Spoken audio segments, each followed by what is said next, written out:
अस्सलाम वालेकुम दोस्तों, कैसे हैं आप सब लोग। उम्मीद करता हूँ फैमिली से होंगे। अच्छा, ये हमारा वो मॉक पैनाट्रिक का ब्लू पेड़ है जो मैं नया लेके आया था माशाल्लाह। ये देखें, इसने ब्रीड कर दी है माशाल्लाह तबारकल्लाह।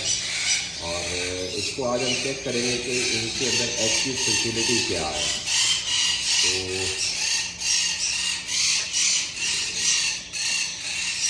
अभी इसके एग फर्टाइल नहीं हुए, लेकिन माशाल्लाह इसने ब्रीड कर दी है।